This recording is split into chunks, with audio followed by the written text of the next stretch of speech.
తిమోతికి రాసిన మొదటి పత్రిక 3వ అధ్యాయం 16వ వచనాన్ని నేను చదువుతున్నాను. 1 తిమోతి 3:16. నిరాక్షేపముగా దైవభక్తిని గూర్చిన మర్మము గొప్పదై ఉన్నది. ఆయన సశరీరుడుగా ప్రత్యక్షుడయ్యను, ఆత్మ విషయమున నీతిపరుడని తీర్పు నొందెను, దేవదూతలకు కనబడెను, రక్షకుడని జనములలో ప్రకటింపబడెను, లోకమందు నమ్మబడెను, ఆరోహణుడై తేజోమయుడయ్యను. తిరిగి యోహాను సువార్త 3వ అధ్యాయం 16వ వచనం చూడకుండా చెప్తారా? దేవుడు లోకమును ఎంతో ప్రేమించెను, కాగా తన ద్వితీయ కుమారునిగా పుట్టిన వాని యందు విశ్వాసముంచు ప్రతివాడు నశింపక నిత్య జీవం పొందినట్లు ఆయనను అనుగ్రహించెను. మూడవదిగా లూకాసు వార్త 2వ అధ్యాయం. లూకాసు వార్త 2వ అధ్యాయం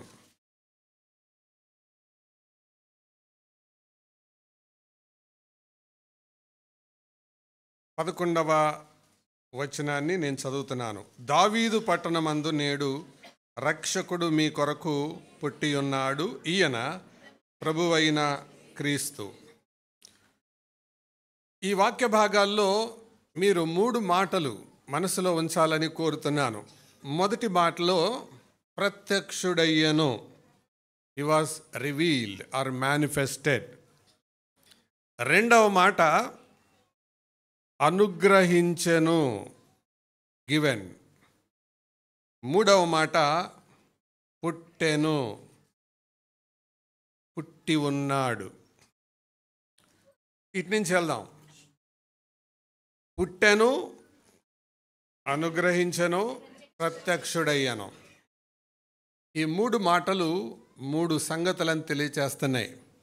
పుట్టెను అంటే శిశువు, అనుగ్రహించెను అంటే ఒక బహుమానం, ఒక రాయబారి పని మీద వచ్చాడు.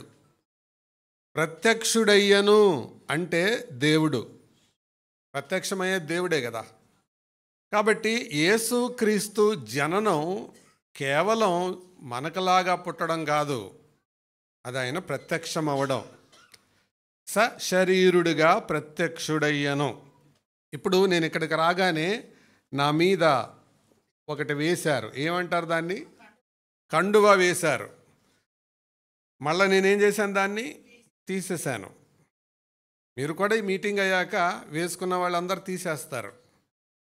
యేసు ప్రభు వారు శరీరాన్ని అలా మీద వేసుకొని వచ్చాడు. ఒరిజినల్గా ఆయన లోపల దేవుడు. ప్రియులారా, అయితే ఆయన ప్రత్యక్షుడయ్యాను, ఈ మాట మన మనసులో లోతుగా పండిద్దాం.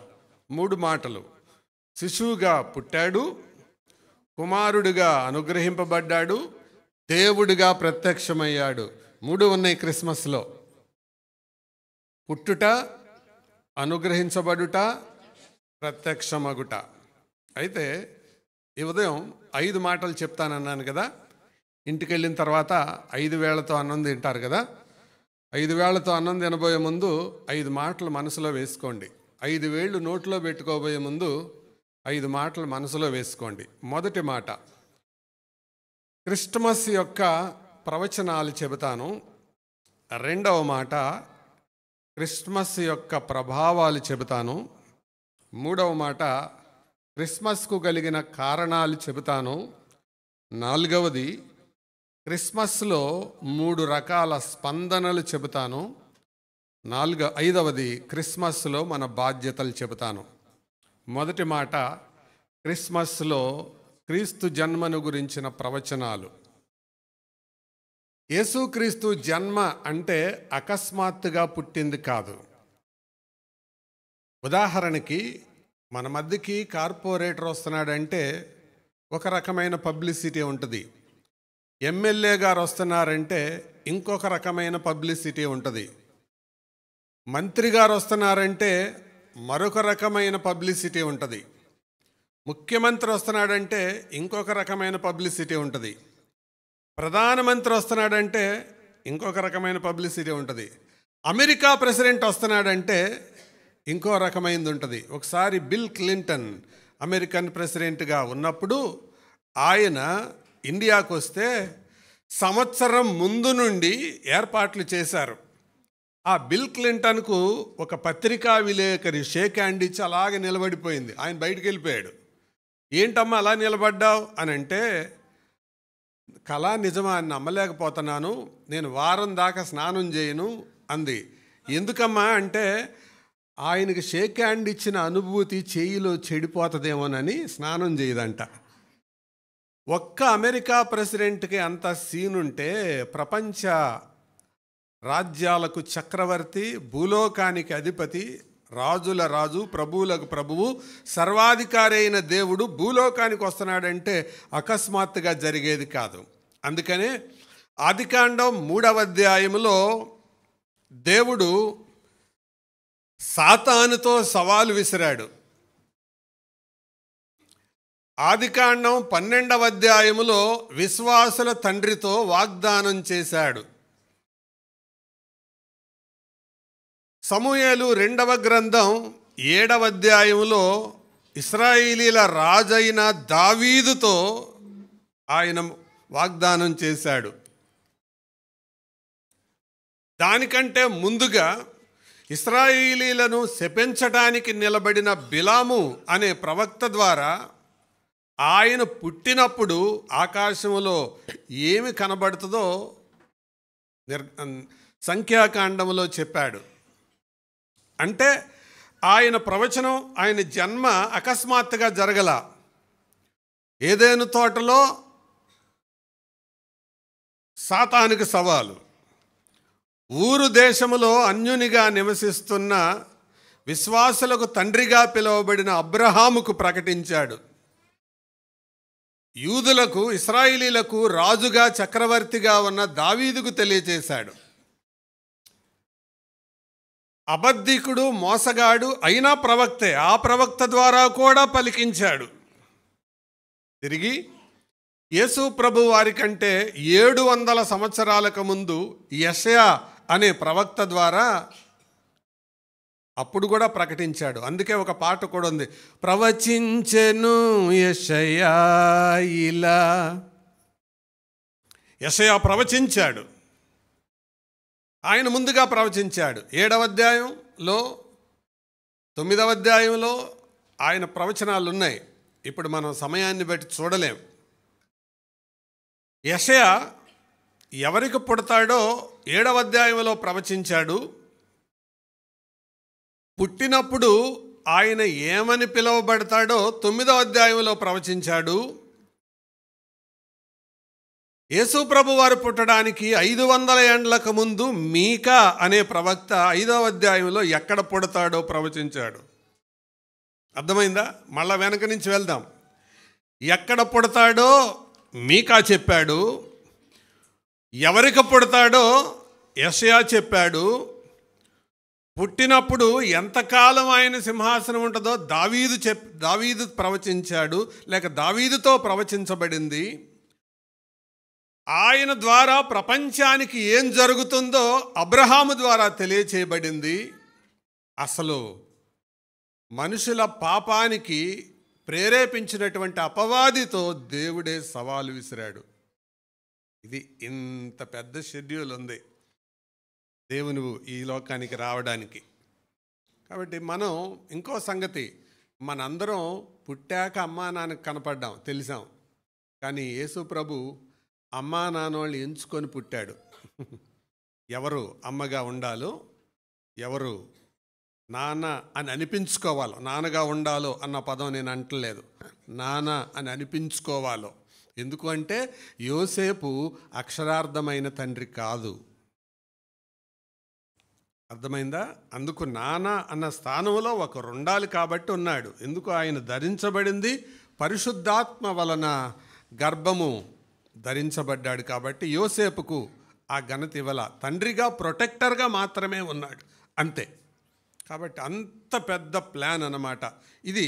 క్రిస్మస్ గురించిన ప్రవచనాలు. తర్వాత రెండవ మాట చెప్తాను. క్రిస్మస్లో క్రీస్తు జన్మ యొక్క ప్రభావాలు, అంటే ఆయన జననం ఏ ఏ ప్రాంతాలను ప్రభావితం చేసింది. నంబర్ 1, పరలోకాన్ని ప్రభావితం చేసింది. అందుకనే పరలోక సైన్య సమూహము దిగి వచ్చింది. లూకాసు వార్త 2వ అధ్యాయంలో ఆ మాట ఉంటుంది, మనం చదవక్కర్లేదు. రెండవది, రోమా సామ్రాజ్యాన్ని ప్రభావితం చేసింది. అందుకనే 2వ అధ్యాయం లూకాసు వార్తలో సర్వలోకానికి ప్రజాసంఖ్య రాయవలెనని కైసరు ఔగుస్తు వలన ఆజ్ఞాయను అని మనం చదువుతాం. అంటే రోమా ప్రభుత్వాన్ని ప్రభావితం చేసింది. అర్థమైందా? పరలోకాన్ని రెండవదిగా, రోమా సామ్రాజ్యాన్ని మూడవదిగా, విసిరివేయబడిన పొలములో ఎవరి చేత లెక్కించబడని గౌరవించబడని అమాయకమైన గొర్రెల కాపరులను ప్రభావితం చేసింది.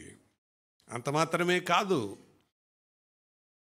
దేవాలయంలో ఇశ్రాయేలీల విమోచన కొరకు కనిపెట్టే వృద్ధాప్యంలో ఉన్న ఒక తండ్రి వయసున్న ఆయనను, అలాగే తల్లి వయసున్న మా అమ్మ వయసున్న ఒక ఆవిడను, వారిని కూడా ప్రభావితం చేసింది. అర్థమవుతుందా? అంతేకాదు, కుటుంబాన్ని ప్రభావితం చేసింది. ఎంతమందినండి? మళ్ళీ వెనక నుంచి వెళ్దాం. కుటుంబాన్ని, దేవాలయాన్ని, పొలములో గొర్రెలు కాచుకుంటున్న వారిని, రోమా సామ్రాజ్యాన్ని, పరలోకాన్ని. ఇంత మాత్రమే కాదు, ఆ తర్వాత ఎంతమందిని ప్రభావితం చేసిందంటే తూర్పు దేశపు జ్ఞానులు అని మనం చదువుతాం కదా.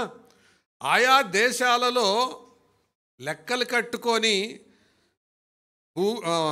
ఖగోళాన్ని గురించి పరిశీలన చేసేవారిని, వారిని ప్రభావితం చేసింది. అది అప్పుడు సంగతి. మరి ఇప్పుడు ప్రపంచమంతా ప్రభావితం చేస్తుంది. ఏ దేశంలో ఉంది క్రిస్మస్? పాకిస్తానా, ఆస్ట్రేలియానా, ఇండియానా, అమెరికానా, ఆఫ్రికానా, ఎక్కడ? ప్రపంచమంతా. అందుకే సర్వలోకమునకు ప్రజాసంఖ్య రాయబడింది. ప్రజలందరికీ కలగబోవు మహా సంతోషకరమైన సువర్తమానం. ముఖ్యమంత్రి జన్మదినం అయితే ఒక రాష్ట్రానికి పండగ, అంతేనా? పక్క రాష్ట్రం అడిగే సంబంధం లేదు. జాతిపిత జన్మదినం అయితే ఒక దేశానికే పండగ, అక్టోబర్ 2. ఒక దేశానికే. పాకిస్తాన్ వాళ్ళకి ఏం పట్టదో, అమెరికా వాళ్ళకి ఏం పట్టదో. కానీ యేసు జన్మదినం ఒక దేశానికి పరిమితం కాదు. ఎంతమందికి? ప్రపంచమంతా ప్రభావితం చేసింది జన్మ.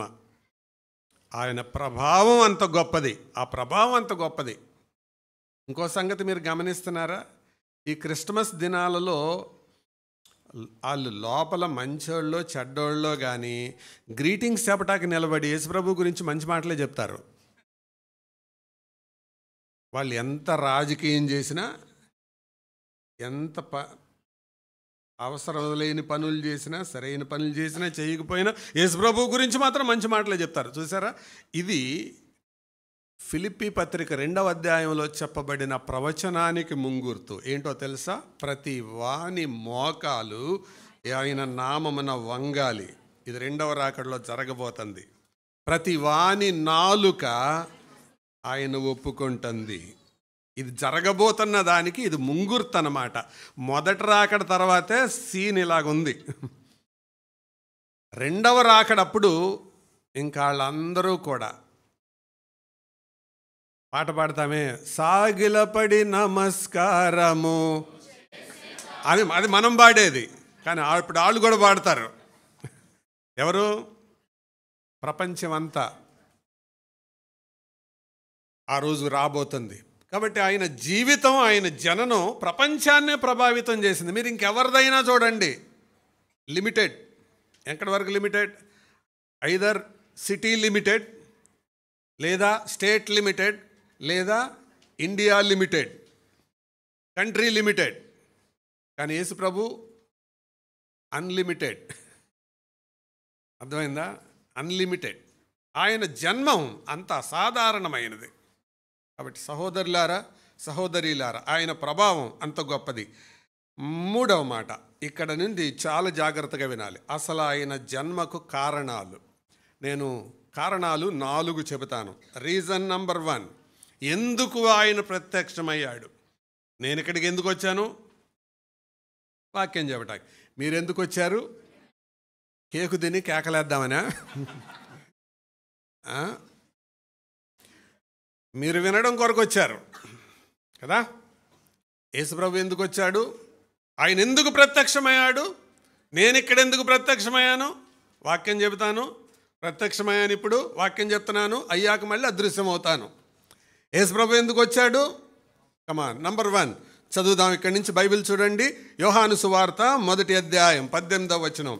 యోహాను సువార్త 1:18 చదువుతారా? ఎవడును ఎన్నడైనను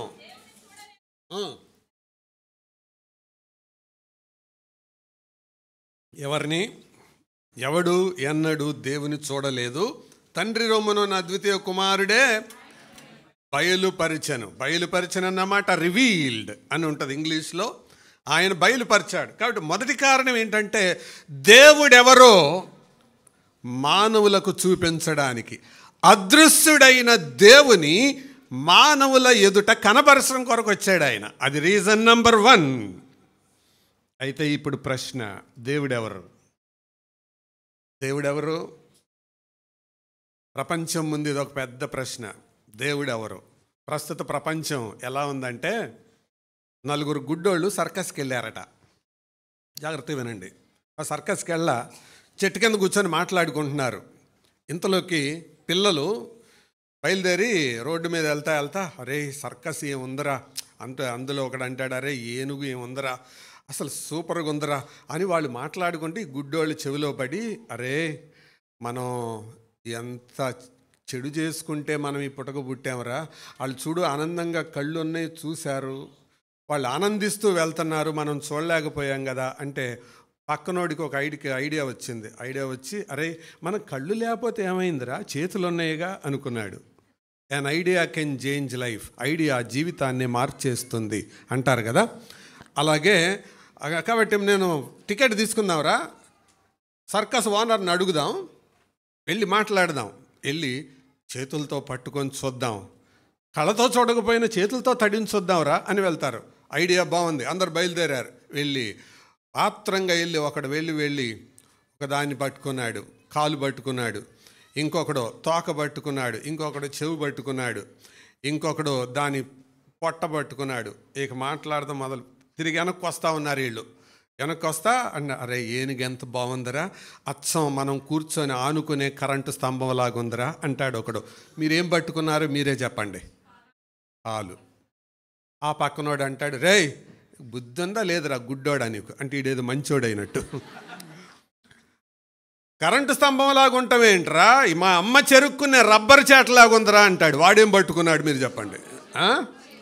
చెవి పట్టుకున్నాడు. ఇంకోటి అంటారు అరే అస్సంగా మీరిద్దరు గుడ్డోళ్ళరా, నేను చెబుతాను రా అసలు మేము బట్టలు ఆరేసుకునే దండలాగుందరా అంటాడు ఆడు. వాడేం పట్టుకున్నాడు? సూపర్ మీరు అసలు తోక పట్టుకున్నాడు.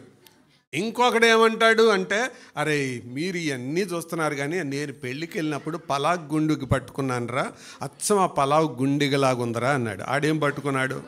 పొట్ట పట్టుకున్నాడు. ఇక వీళ్ళు జుట్లు పట్టుకొని కొట్టుకుంటున్నారు. ఏమని? ఏనుగంటే కరెంటు స్తంభం అంటాడు ఒకడు, రబ్బర్ చాట్ అంటాడు ఇంకొకడు, బట్టలారేసుకునే దండెం అంటాడు ఇంకొకడు, పలావు గుండిగా అంటాడు ఇంకొకడు. వీళ్ళు పోట్లాడుకుంటుంటే దారిని పోయే ఇంకొక ఆయన వచ్చి ఆయన అన్నాడు ఏంటయ్యా మీ తగాదా అని అంటే, చూడండి సార్ 4 గుడ్డోళ్ళం వెళ్ళాము, ఏనుగంటే నేను చెప్తున్నాను కరెంటు స్తంభం అని, వీడేమో రబ్బర్ చాట్ అంటాడు, వాడేమో దండెం అంటాడు, వీడేమో పలావు గుండిగా అంటాడు, మీరు న్యాయం చెప్పండి సార్ అంటే ఆడేమన్నాడు ఏదైనా ఏనుగేలే అన్నాడు. ఏమన్నాడు? మీరు చెప్పండి ఏదైనా ఏనుగేనా? ఏదైనా ఏనుగు కానప్పుడు ఏదైనా దేవుడేనా? ఇక్కడ లాజిక్ పనిచేయదే మనిషికి. దేవుడనే ఆయన ఎలా ఉండాలో, ఎలా ఉంటాడో ప్రపంచానికి చూపించడానికి వచ్చాడు ఆయన. అది యేసు ప్రభు. ఆయన ఎంత పరిశుద్ధుడో, ఎంత ప్రేమామయుడో, ఎంత దీనుడో, ఎంత తగ్గింపు కలిగిన వాడో, ఎంత సాత్వికుడో, మానవ జాతి పట్ల ఎంత ప్రేమ శ్రద్ధ కలిగిన వాడో తెలియచేయడానికి వచ్చాడు. God in human form, divine person in the human body, that is Jesus Christ. Yesu ప్రభు ఎందుకు వచ్చాడు? అదృశ్యుడైన దేవుణ్ణి మానవులకు ప్రదర్శించడం కొరకు వచ్చాడు. అది రీజన్ నెంబర్ 1. రీజన్ నెంబర్ 2, రెండవ కారణం చెప్తాను. యోహాను మొదటి పత్రిక 3వ అధ్యాయం 5వ వచనం. మొదటి యోహాను పత్రిక 3:5 దొరికిందా? యోహాను మొదటి పత్రిక 3:5. పాపములను తీసివేయుటకై ఆయన ప్రత్యక్షమైనని. ఎందుకు అయ్యాడు ఆయన? అందరూ చెప్పండి. పాపములను తీసివేయడానికి. ఏం తీసివేయడానికి? పాపములను తీసివేయడానికి. జాగ్రత్తగా వినండి. యేసు ప్రభు ప్రత్యక్షమైన రెండవ కారణం పాపములను తీసివేయడానికి. పాపం అంటే చాలా అర్థాలు ఉన్నాయి. ఒక్క అర్థం మీరడం, హద్దు దాటడం. మరొక అర్థం గురి తప్పడం. బాణం వేసేవాడు గురి మీద కొట్టాలి. ఆ గురి కరెక్ట్గా పాయింట్ మీద కాకుండా 2 అంగుళాలు కిందకి తగిలినా, అడుగు కిందకి తగిలినా, అసలు శాంతం కిందకి తగిలినా దాన్ని గ్రీకు భాషలో పాపం అన్న పదం వాడతారు. గురి తప్పడం అంటే దేవుని దగ్గరికి వెళ్ళలేకుండా మనిషి కిందకి పడిపోతున్నాడు.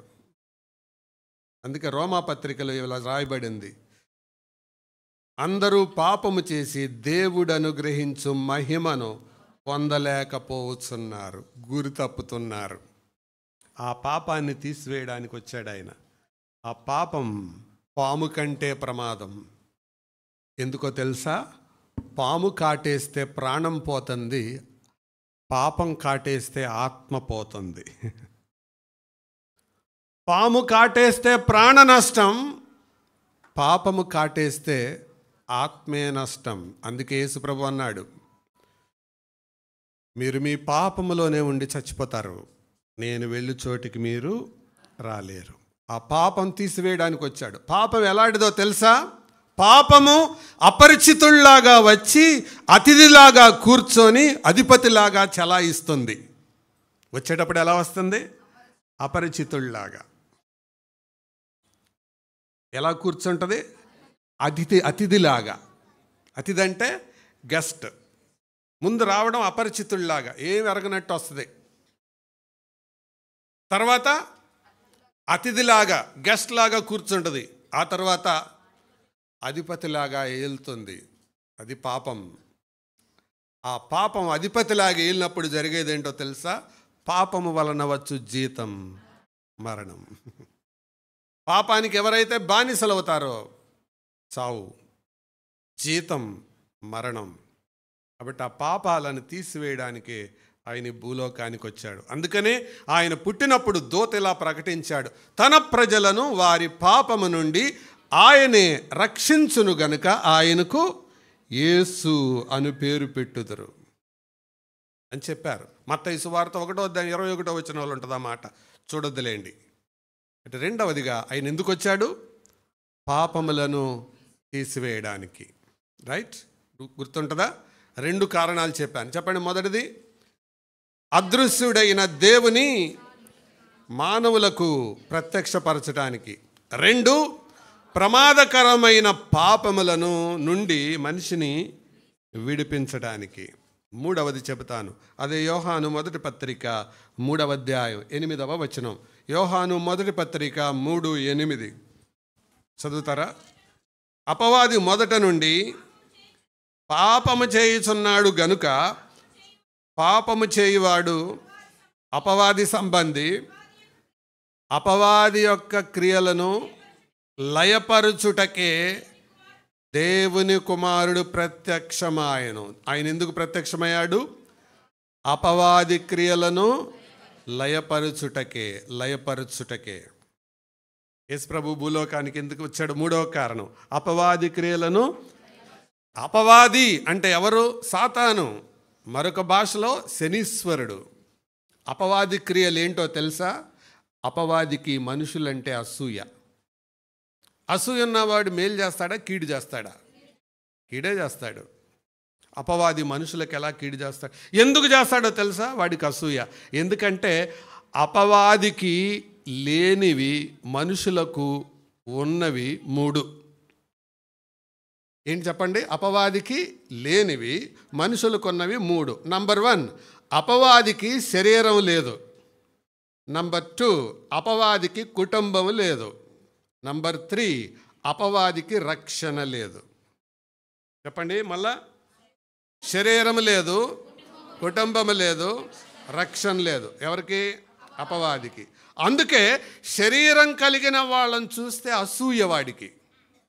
ఆ శరీరాన్ని ఎలాగైనా పాడు చేయాలని వాడు విశ్వ ప్రయత్నం చేస్తుంటాడు. నా చిన్న వయసులో మా నాన్న తీసుకొని విజయవాడ గవర్నమెంట్ హాస్పిటల్కి వచ్చాను. నాకు ముందు ఒక తండ్రి నిలబడి ఉన్నాడు. 14 సంవత్సరాల కొడుక్కి తల నిండా టవల్ చుట్టాడు. కొడుకు వైపు చూపిస్తూ డాక్టర్ గారు చెప్తున్నాడు, టవల్ చుడితే నాకెలా కనబడుతుందా తీ అంటున్నాడు. టవల్ తీయగానే ఈ దవడంతా పుండులాగుంది. డాక్టర్ గారు చూసి ఇలా తెరిచేటప్పటికి లోపల పళ్ళు కనబడుతున్నాయి. అదే తెచ్చి నోట్లో పెట్టి పక్కకు లాగి చూస్తే లోపలంతా తినేసింది. డాక్టర్ అన్నాడు, ఏమయ్యా ఇప్పుడు దాకా ఏం చేస్తున్నావు? కన్న తండ్రివే కదంటే, సార్ ఎన్నిసార్లు చెప్పాను సార్. ఎందుకు ఎలాగైందంటే పాన్ పరాగు తింటాడంట. చించడం, పిండి మరలో పోసినట్టు పోయటం, మింగటం. అరే క్యాన్సర్ వస్తుందిరా, లోపల పొక్కులు వస్తాయిరా, దవడ పగిలిపోద్దిరా అంటే వినలా. డాక్టర్ అన్నాడు, టెస్ట్ చేసిన తర్వాతే మందులు ఇస్తాను నేను. ఇది క్యాన్సర్ అయితే ఏం చేయలేము. ఎవరు అలా ప్రేరేపించేది? శరీరాలు పాడు చేసుకోవడానికి. ఎందుకు? వాడికి అది లేదు. అందుకని దయ్యం పట్టిన వాళ్ళు చూసారా, గోడ తలకేసి అన్న కొట్టుకుంటారు, బావిలోనైనా దూకుతారు, ఊరైనా వేసుకుంటారు. ఎందుకంటే వాడికి ప్రాణం, శరీరం లేదు కదా. శరీరంలో ఉన్న వాళ్ళని ఎలాగ పాడు చేయాలా అనేదే వాడి యొక్క ఉద్దేశం. అది నంబర్ 1. నంబర్ 2, రేవు లేదు సాతానికి, కుటుంబం లేదు. అందుకే భార్యాభర్తల మధ్య ఏమొస్తుంటే తగాదలు వస్తాయి. ఇక్కడ మీరు అందరూ చక్కగా కనపడుతున్నారు. ఇంట్లో కూడా అలాగుంటారా? గుండె మీద చేసుకొని చెప్పండి చూద్దాం. ఇక్కడ ఎంత బాగా నటిస్తారో కదా. చెంపలు రాసుకొని, చేతులు వేసుకొని ఎంత ఫోజులు ఇస్తారో, అంత బూటకమే. లోపల తగాదాలు ఎందుకో తెలుసా? వాడు ఎంటర్ అయితేనే వస్తాయి. అందుకని మీకు ఈసారి తగాదు వచ్చినప్పుడు సాతానా అని అనొద్దు, సాతానా అని అనుకోండి. అన్నారంటే 3వ ప్రపంచ యుద్ధమే. లోపల అనుకోండి, ప్రేరేపించేది సాతాను అని అనుకోండి. ఫేస్ భార్యది, వాయిస్ సాతాంది.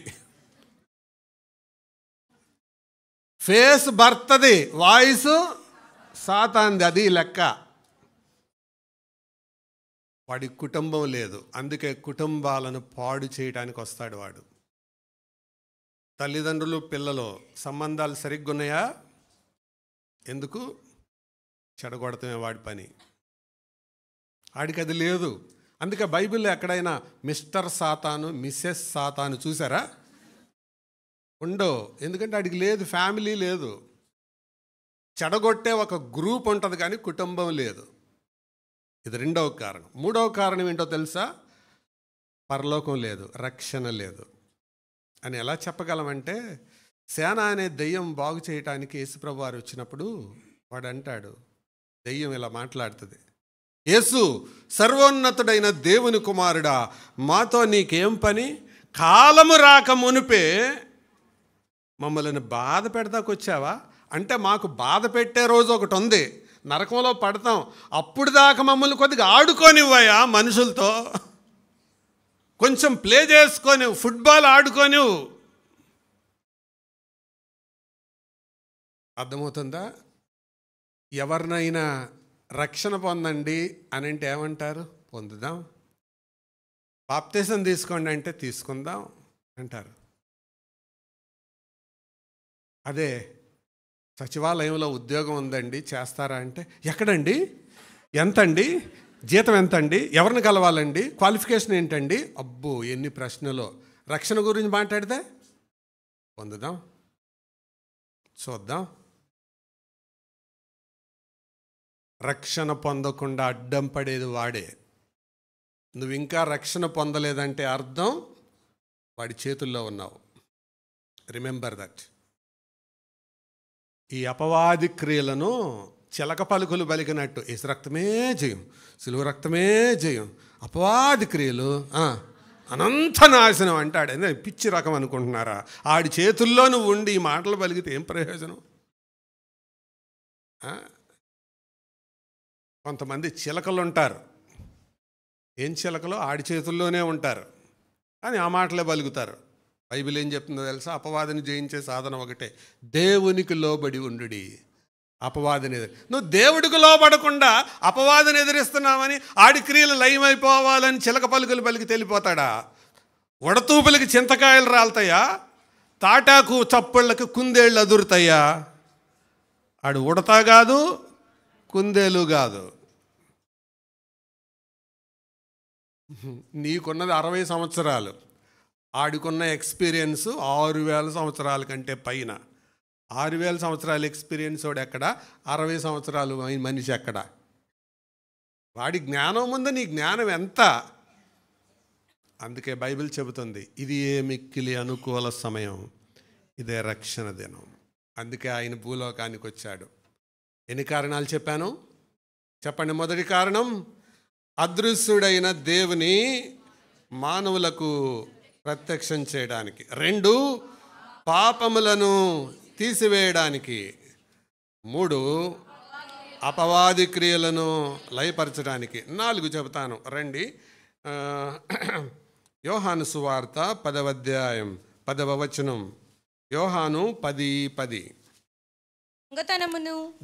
దొంగతనమును హత్యను నాశనమును చేయుటకు వచ్చును అని మరి దేనికిని రాడు. గొర్రెలకు జీవము కలుగుటకును అది సమృద్ధిగా కలుగుటకును నేను వచ్చితిని. ఎందుకు వచ్చాడు ఆయన?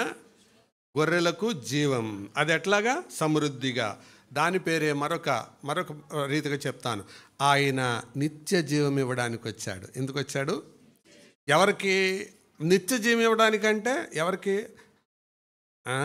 మంచినీళ్ళు ఎవరికి ఇవ్వాలి? దాహంగా ఉన్నవాడికి. అన్నం ఎవరికి పెట్టాలి? ఉద్యోగం ఎవరికి ఇవ్వాలి? ఉద్యోగం లేదు. ఇల్లు ఎవరికి ఇవ్వాలి? ఇల్లు లేనివాడికి. నిత్య జీవం ఎవరికి ఇవ్వాలి? అల్పజీవికి నిత్య జీవం ఇవ్వాలి. మనమందరం ఎవరం? అల్పజీవులం. అల్పజీవులమా కాదా? అవునా? ప్రూవ్ చేయమంటారా? నేను అల్పజీవిని కాదండి అని అంటే ముక్కు నోరు 10 నిమిషాలు మూసుకొని కూర్చోండి చూద్దాం. గట్టిగా ముక్కు నోరు మూసుకొని కూర్చోండి. ఒకవేళ చేత కాకపోతే నన్ను అడగండి, చెప్తాను ఎట్లా మూసుకోవాలి. కూర్చోండి. ఏమవుతారు? చచ్చి ఊరుకుంటారు. మన జీవితం అంతే. ముక్కు నోరు మూసుకుంటే ఫినిష్. అల్పజీవులం. అందుకే కరోనా మనతో ఏమేపిచ్చింది? మాస్క్. మూతికి మాస్క్ పెట్టించింది. నోరు ముక్కు మొత్తం అంతా మూపిచ్చింది. ఎందుకో తెలుసా? మనం ఎవరు? అల్పజీవులం. ఎండ ఎక్కువైనా తట్టుకోలేం, వాన ఎక్కువైనా తట్టుకోలేం, చలి ఎక్కువైనా తట్టుకోలేం. అల్పజీవులం మనం. ఈ అల్పజీవులకు నిత్య జీవం ఇవ్వడానికి వచ్చాడు ఆయన.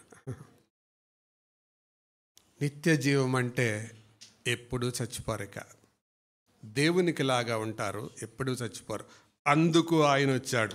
4 కారణాలు చెప్పండి. మొదటి కారణం, అదృశ్యుడైన దేవుని మనుషులకు ప్రత్యక్షపరచడానికి, ప్రమాదకరమైన పాపమును తీసివేయడానికి, అపవాది క్రియలను అంతరింప చేయడానికి, అల్పజీవులకు నిత్య జీవం ఇవ్వడానికి.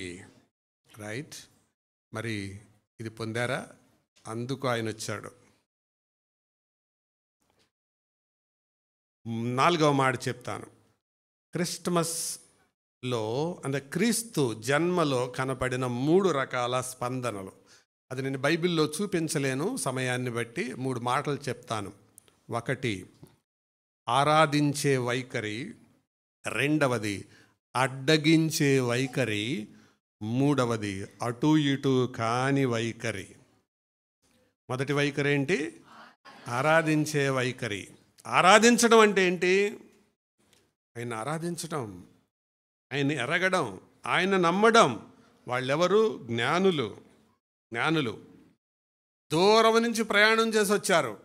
వారి ఉద్యోగాలు ఏంటో, వారి వ్యాపారాలు ఏంటో, వారి ప్రాధాన్యతలు ఏంటో, వారి పనులేంటో, వారి కుటుంబాలు ఎవరికి అప్పగించారు, ఇదంతా రాయలేదు. ఒకటి మాత్రం వాస్తవం, ఖగోళ శాస్త్రజ్ఞులు ప్రయోగాలు చేసుకునేవారు. ఎవరో మహానుభావుడు పుట్టాడంట, ఆయన్ని మేము చూడాలి అని బయలుదేరి వచ్చారు. దాని మూల్యం చెల్లించారు. ఇంచుమించు కొన్ని నెలలు వాళ్ళు ప్రయాణం చేశారు. ఎందుకు? ఆయన్ని ఆరాధించటానికి. ఆరాధించే వాళ్ళు ఆయన్ని 3 రకాలుగా చూస్తారు. మొదటి రకం, ఆయనను రాజుగా చూస్తారు. 2వ రకం, ఆయనను యాజకుడిగా చూస్తారు. 3వ రకం, ఆయనను మానవుడిగా చూస్తారు. అందుకే వాళ్ళు ఆ 3 రకాలు పెట్టారు. మొదటి రకం బంగారం. బంగారం ఎవరి దగ్గర ఉంటుంది? అందుకే వాళ్ళు బంగారం అక్కడ పెట్టి ఆ శిశువులో వారు అన్నారు, అయ్యా నువ్వు శిశువు కాదయ్యా, నువ్వు బాలుడు కాదు, నువ్వు రాజు అయ్యా అని నమస్కారం చేశారు. సంవత్సరంలోపు ఉన్న శిశువులో రాజును చూశారు. మరొకళ్ళు సాంబ్రాణి పెట్టారు. సాంబ్రాణి ఎవరింట్లో ఉంటుంది? యాజకుల ఇంట్లో ఉంటుంది. అయ్యా నువ్వు యాజకుడు అయ్యా. బోళం, చేదు కలిపిన మొక్క, చేదుతో ఉండే మొక్క. మానవ జాతి కోసం ప్రాణం పెట్టడానికి నరావతారిగా శ్రమలు పొంది ప్రాణం పెట్టడానికి దిగి వచ్చిన మనిషివయ్యా నువ్వు. బోళం యొక్క అర్థం అది. ఆరాధించేవారు ప్రభువును 3 రకాలుగా చూస్తారు. ఆవులించేవారు కళ్ళు మోస్తారు. ఆరాధించే వాళ్ళు 3 రకాలుగా చూస్తారు. ఇక్కడ నాకు కొంతమంది కనపడుతున్నారు కళ్ళు మూసేవాళ్ళు. ఎందుకు వచ్చావంటే క్రిస్మస్కి వచ్చాను. ఎందుకు వచ్చా అంటే కిస్మిస్కి వచ్చాను. అంటం కూడా రాక. సరే, దేనికి అంటం రాకపోయినా కనీసం వింటం అన్నా రాకపోతే ఎట్లా? అలాగని తింటం మానేస్తారా అంటే కుదరదు. మళ్ళీ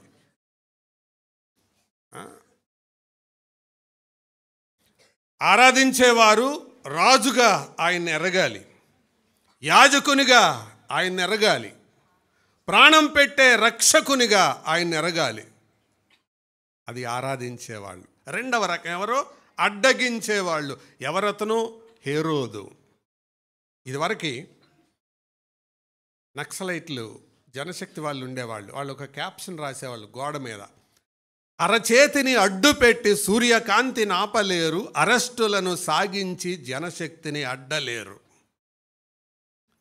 అరచేతిని అడ్డుపెట్టి అంటే ఎవడో చెయ్యి పెట్టాడంట. ఏంటి అట్ట పెడుతున్నావు? ఎలక్షన్ క్యాంపెయినింగ్కి ఏమైనా వెళ్తున్నావా హస్తం గుర్తుకి అంటే? కాదు సార్, సూర్యుడిని ఆపేద్దామని అన్నాడంట. ఏమంటారు అలాంటి వాళ్ళని? ప్రపంచంలో అత్యంత తెలివి కలిగిన వాడని నోబెల్ ప్రైజ్ ఇస్తారా? అరే వెర్రి రకమా, సూర్యుడు ఎక్కడా, నీ చెయ్యి ఎక్కడరా? చాలామంది అనుకుంటున్నారు మేమేదో చెయ్యి పెట్టేసి యేసుప్రభుని ఆపేస్తాం అనుకుంటున్నారు. ఇంపాసిబుల్. రాజ్యాలే కూలిపోయినాయి. మీకు సంగతి తెలుసా? ఏ చైనా దేశమైతే సువార్తకు మూసుకుపోయిందో కాస్ట్లీ బైబిల్స్ అదే చైనాలో ప్రింట్ అవుతున్నాయి. మీ దగ్గర కాస్ట్లీ బైబిల్ ఉంటే చూడండి, తప్పకుండా ప్రింటెడ్ ఇన్ చైనా అని రాసి ఉంటుంది. ఇంపాసిబుల్. ఆ చెయ్యి తాటం పెట్టి ఎవడాపుతాడండి? అదొక మహాశక్తి. యేసుప్రభు అంటే తమాషా అనుకుంటున్నారా? ఇంపాసిబుల్, అసాధ్యం. అది అంతకంతకు ప్రబలాల్సిందే కానీ తగ్గేది కాదు. దానియేలు ప్రవచనంలో చెప్పాడు అది.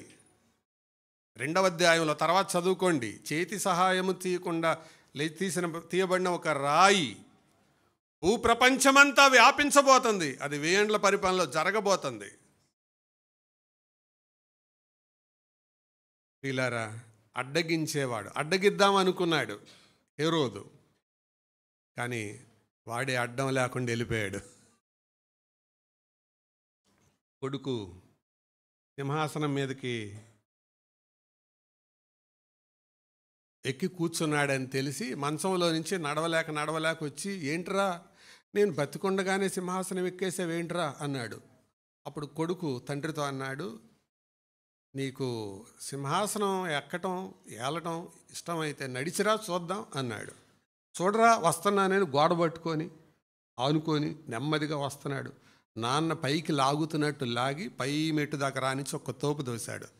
వెనకబడి మంచంలో పడి చచ్చిపోయాడు.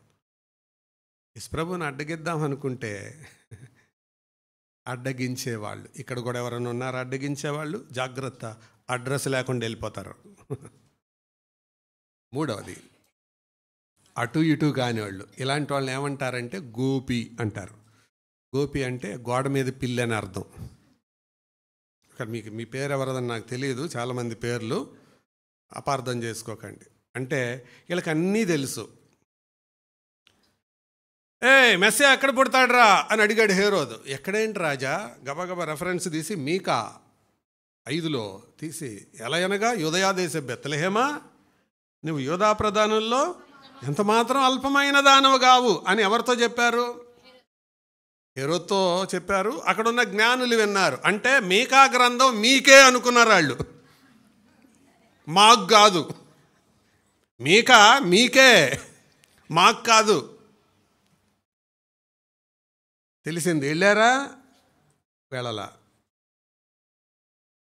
ఇక్కడ కూడా చాలామంది ఉంటారు అలాంటి వాళ్ళు. అందుకే లోకంలో ఒక సామెత ఉంది, అన్నీ తెలిసిన బల్లి గంజికూట్లో పడి చచ్చిందంట. బల్లికి ఏం తెలుసు? అన్నీ తెలుసు. అంటే బల్లి అనుకుంటుందంట, నేను ఒక్కసారి వెళ్ళి ఆ గంజి అన్నంలో ఇలాగ అనుకొని వస్తాను అనుకుంటుందంట. 6th అని చెప్తుందంట, వద్దు వెళ్తే చస్తావు అంటే, నేనే మనుషులకి లాగా 2 కాళ్ళు ఉన్నాయా? నాకు 4 ఉన్నాయి. 2తో నిలబెడతా, 2తో పట్టుకుంటా, 2తో పట్టుకుంటే మళ్ళీ 2 వెనక గాలితే ముందు గాలితే వెనక అనుకొని వెళ్తుందంట. వెళ్ళేటప్పటికి ముందు కాళ్ళు కాలితే వెనకది, వెనక కాళ్ళు కాలితే ముందుకి. ఈ లోపల పట్టు తప్పి లోపల పడి అది మటన్ బిర్యానీ అలా బల్లి బిర్యానీ అయింది. ఇంకేం తింటారు దాన్ని? ఇలాంటి వాళ్ళు అన్నమాట. వాళ్ళకి తెలుసు యేసుప్రభు దేవుడని తెలుసు, రక్షకుడని తెలుసు, దిగి వస్తాడని తెలుసు, కానీ వెళ్ళారా? వెళ్ళరు. ఇక్కడ 2 మంది ఉంటారు బల్లులు అలాంటి వాళ్ళు. వాళ్ళు మారరు, వాళ్ళు మారరు. ఇలాంటి వాళ్ళని ఏమంటారు? అటు ఇటు కానివాళ్ళు. అరవబోతే ఆవుల్లో ఉంటారు, మెయ్యబోతే దూడల్లో ఉంటారు. చర్చికి వస్తే విశ్వాసుల్లో ఉంటారు, చెప్పులు వేసుకొని కిందకి దిగితే రాజకీయాల్లో తిరుగుతారు. అటు ఇటు కానివాళ్ళు మిగిలిపోయారు. నువ్వెవరు? క్రిస్మస్లో 3 స్పందనలు. ఆరాధించే వాళ్ళు ఒక రకం, అడ్డగించే వాళ్ళు ఒక రకం, అటు ఇటు కాని వాళ్ళు. నువ్వే రకం నాకు తెలీదు. నా చివరి మాట, రెస్పాన్సిబిలిటీ, బాధ్యతలు. క్రిస్మస్ మనపై మోపే బాధ్యతలు. 5 బాధ్యతలు చెబుతాను, వివరించలేను. మొదటిది, యేసును ప్రభువుగా అంగీకరించు. రెండవది, యేసును దేవునిగా ఆరాధించు. 3, యేసుతో నీ జీవితాన్ని అలంకరించు. 4, యేసుని రక్షకుడని ఇతరులకు అందించు. 5, యేసు ప్రభు రాకడ కొరకు అపేక్షించు. 5 మాటలు గుర్తున్నాయా? మొదటి మాట, యేసును రక్షకునిగా ప్రభువుగా అంగీకరించు. 2, దేవుడిగా ఆరాధించు. ఆయనతో నీ జీవితాన్ని అలంకరించు. అంటే క్రీస్తును ధరించుకొనుడి అని ఉంటుంది బైబిల్లో. రెఫరెన్స్ చూపించలేను నేను ఇప్పుడు. 4వది, యేసును రక్షకుడని ఇతరులకు అందించు. నువ్వెళ్ళి పండగ చేసుకొని నువ్వు తింటాం కాదు. మా ఇంటి దగ్గర ఒక ఆవిడ ఉంది, కొట్టుకెళ్ళి షాప్కి వెళ్ళి అడుగుతుంది, అయ్యా గోధుమ పిండి పంచదార ఇవ్వు అంటే, నిన్న తీసుకెళ్ళావు కదమ్మా అంటే అంటున్నాడు, నిన్న మా చిన్నమ్మాయి గాల్చా. ఏంటి కాల్చింది? అరిసెలంట. నేను ఉదయం కూడా తీసుకెళ్ళావు కదంట. నిన్న మా పెద్దమ్మకి గాల్చా. మరి ఇప్పుడు దేనికంటే నేను కాల్చుకుంటా అంటే, పండగ అంటే వాళ్ళకి కాల్చడం, వీళ్ళకి కాల్చడం, నేను కాల్చుకోవడం అనుకుంటున్నారు. ఏంటి అరిసెలు, లేకపోతే గారెలు, ఏదో ఒకటి. క్రిస్మస్ అంటే కాల్చుకోవడం కాదు, యేసు ప్రభువుని ఇతరులకు అందించటం. అదే చేయకపోతే ఎందుకు ఆ పండగ? ఎవరికైనా అందించావా? అందిస్తావా? అది 4వ బాధ్యత. 5వది, యేసుక్రీస్తు రాకడను అపేక్షించు. ఆయన తిరిగి రాబోతున్నాడు. ఆశ నీకుందా? అయితే 5 మాటలు చెప్తానన్నాను. చెప్పండి. మొట్టమొదటి మాట ఇది వదిలేసేయండి, లేక మెయిన్ టెక్స్ట్లోకి వద్దాం. క్రీస్తు జన్మను గురించిన ప్రవచనాలు, క్రీస్తు జన్మ యొక్క ప్రభావాలు, క్రీస్తు జన్మకు కారణాలు, క్రీస్తు జన్మకు కనపడిన 3 స్పందనలు, క్రీస్తు జన్మ విషయమై మన బాధ్యతలు. అందుకే క్రిస్మస్ పండుగ అని ఒకటి రాశాను, వినండి. వచ్చింది క్రిస్మస్ పండుగ, బంధుమిత్రులతో ఇళ్ళు నిండగా, ఎడతెరిపి లేకుండా పొయ్యిలు మండగా, గుమగుమలాడు వంటలు వండగా, ఇదేనా పండగ? ఇదేనా నీ పండగ? క్రీస్తును దగ్గరగా చూడు, ఆత్మీయ కనుల నిండుగా. క్రీస్తును దగ్గరగా చూడు, నీ ఆత్మీయ కనుల నిండుగా.